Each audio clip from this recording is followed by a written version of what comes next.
Okay, so now let's get to using capacitors in circuits. Before we do that, though, I want to just go over some of the symbols that we'll be using as we go through circuits in this chapter and on into chapters 3 and 4, and 5 too, I think.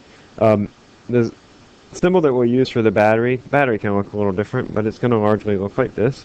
I'll have one long side and one small side. That's the simplest that you could have. You could have some things added onto it, just extra information. Like, for example, you could have a plus and a minus. The long side is the positive terminal, the short side is the negative terminal. And then also, sometimes you might see a number here that refers to the voltage. So that would be a battery. A capacitor, the symbol that we'll use will look like a capacitor. It doesn't look like it in real life, but our sort of toy model of a capacitor, that is of two plates side by side of the same size. Sometimes people will use this symbol for a capacitor with one straight line and one curved line like that. I will not use that symbol. I will use this symbol, but you might see the other elsewhere, but they're the same. And then for resistors, which we'll use a little bit in this chapter, but mainly next chapter and the next, resistor will look like a squiggly line, like that. Sometimes you can have the resistance, like for example, I might have a number here, 1 ohm, which is the unit for resistance. And likewise for the capacitors, you might have, 1 microfarad. All right, now let's look at combinations of capacitors. And when we're looking at capacitors, they can either be connected in parallel. And when I have something connected in parallel, it's going to look like this. They run parallel to one another. And you can tell a parallel circuit because as you travel along in the circuit, you can tell a parallel branch because it's going to break into two pieces. And that will tell you that this is a parallel circuit. That seems obvious here, but sometimes we'll be dealing with circuits and it might not be so obvious what is parallel and what's in series. And so that might be helpful for you.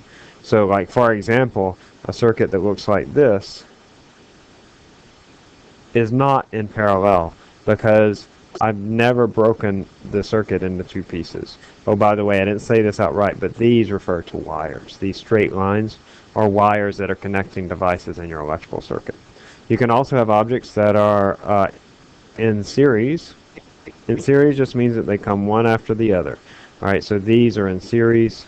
And unlike the parallel, if you trace along the circuit, you never see a break in the circuit. All right, so those are series. We're going to look first at parallel circuits. And so for a capacitor in parallel, a circuit, the simplest circuit, parallel circuit that we could imagine, would look like this. I would have two capacitors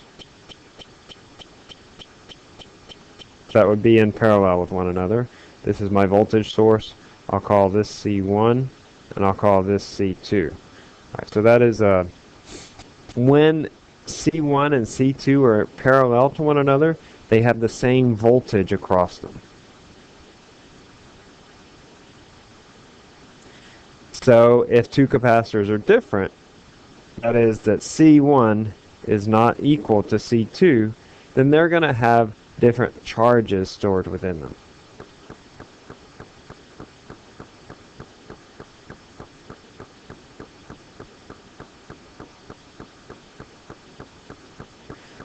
Alright, so let me say for example this is 12 volts. That means that I'm going to have 12 volts across this capacitor and 12 volts across this capacitor. Anytime you have capacitors in parallel, they have the same voltage. Okay. However, they're going to have different charges, and we can calculate the charges based on our definition of capacitance. Q is equal to CV. So for example, let's say that this is 1 microfarad and this is 2 microfarads. That means that we're going to have 1 times 12 coulombs, or 1 times 12, that's going to be 12 microcoulombs.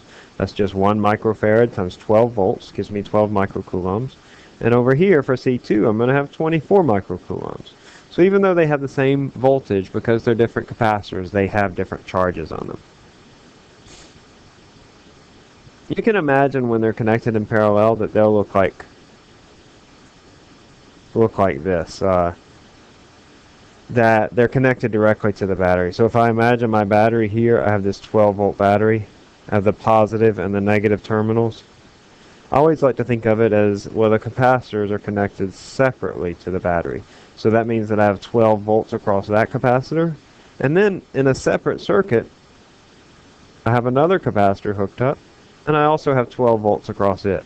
That's going to be true for resistors too, by the way. Anytime you have something hooked up in parallel, you'll have the same voltage. And if it helps you to think about it in this way, as they're hooked up independently to a source of voltage, so they each carry 12 volts, then that's great.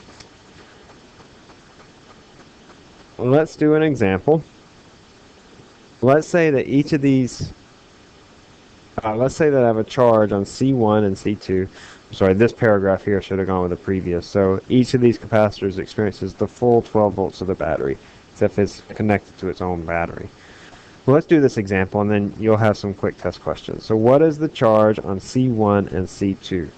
We sort of worked a problem similar to this, but I know because they're in parallel that each of them has 10 volts. And then it's a matter of just using this definition.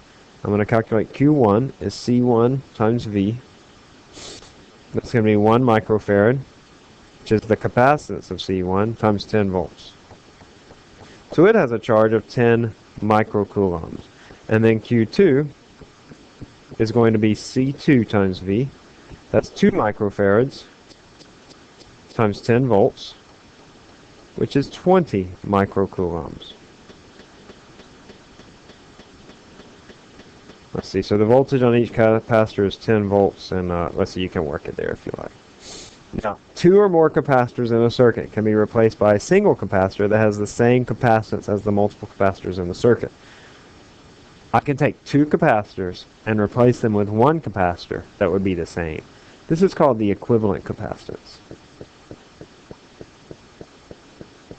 We'll see this quite a bit with capacitors as well as resistors, that we will want to take 2 or more capacitors or resistors, as it may be, and replace them with a single capacitor that has the same effect. That's identical. It's equivalent to that.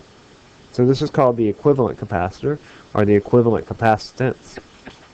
And for capacitors, in parallel, the equivalent capacitance is just the sum of all the individual capacitors. So for capacitors in parallel, the equivalent capacitance is equal to C1 plus C2 plus C3 plus however many capacitors you have. And so here,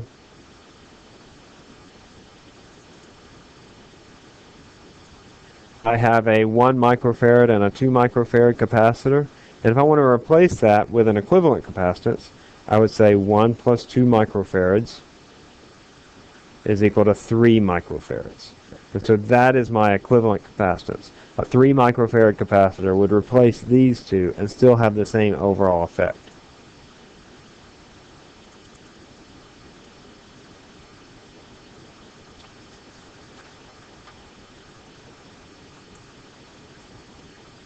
Here's a quick test question. You should be able to work this just fine. What is the charge on this capacitor? Okay, so why don't you try that on your own? And we will pause this.